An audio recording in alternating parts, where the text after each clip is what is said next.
The Galactic Academy's xenobiology lab hummed with the excited chatter of a dozen species. Quinn sat at her workstation, absently scratching behind the ears of the creature lounging across her lap while reviewing her presentation notes. Beside her, Kaiden was triple-checking their research data. His own companion sprawled at his feet, tail thumping rhythmically against the floor.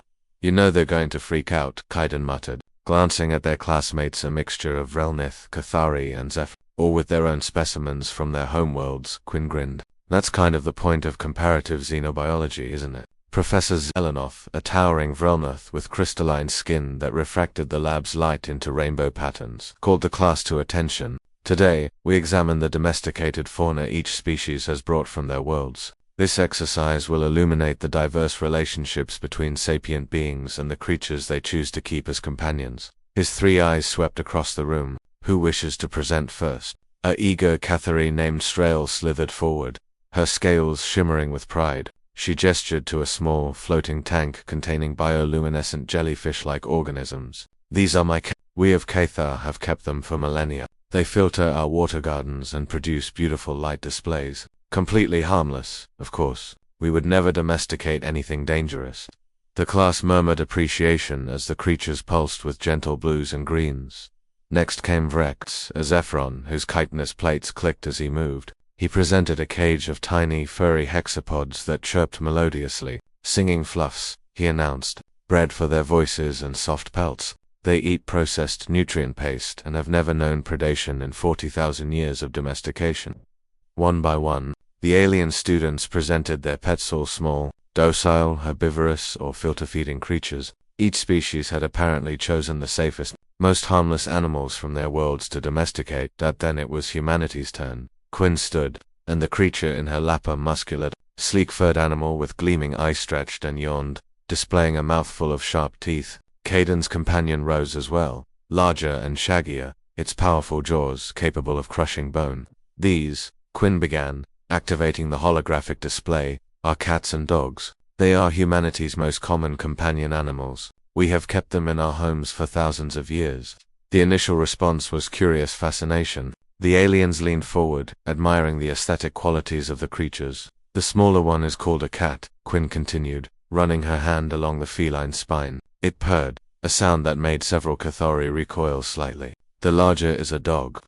"Fascinating morphology," Professor Zelenoth observed. "What do they eat?" "Meat," Kaiden said simply. A pause. "I'm sorry," Srael said slowly. "Could you repeat that?" "Meat. They're carnivores. Obligate carnivores in the case of cats." Quinn pulled up a holographic image of a wild wolf, then a domestic dog beside it. "Dogs are descended from wolves, apex predators that once hunted in coordinated packs across most of Earth's northern hemisphere. We domesticated them approximately 15,000 years ago."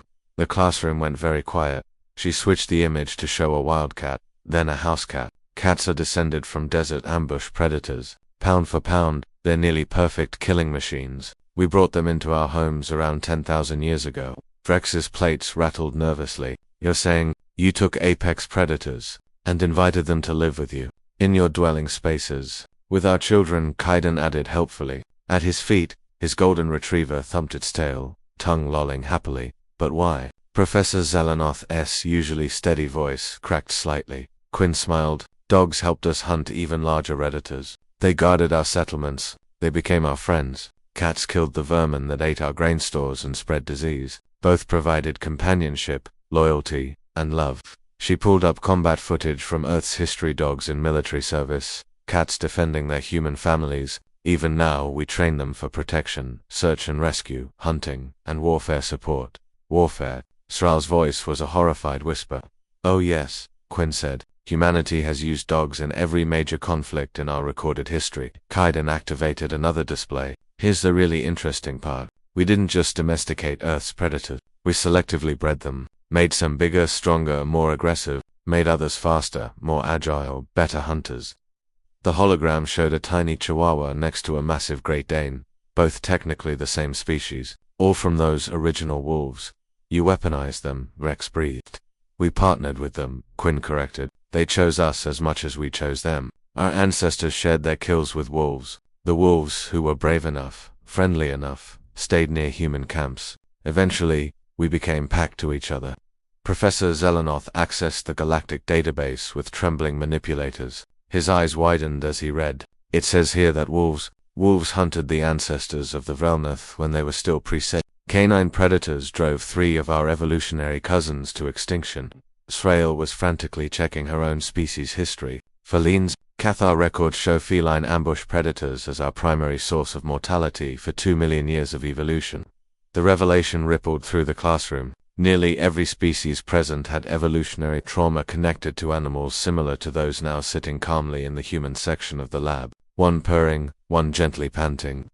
Let me understand this correctly, Professor Zelenoth said carefully. Your species domesticated the very creatures that hunted your ancestors, the animals that ate your kind, and you brought them into your homes. That's humanity, Kaiden said with a shrug. If something tries to kill us, we either kill it back, run away from it, or make friends with it. Our ancestors chose option 3 with wolves and cats. Quinn stood, her cat draped over her shoulders like a scarf. We saw potential where others saw only danger. We saw partners where others saw predators. That's what humans do. We find the wildest, most dangerous things in the universe, and we figure out how to work together with them. She paused, her smile turning slightly fierce. After all, it takes one apex predator to recognize another.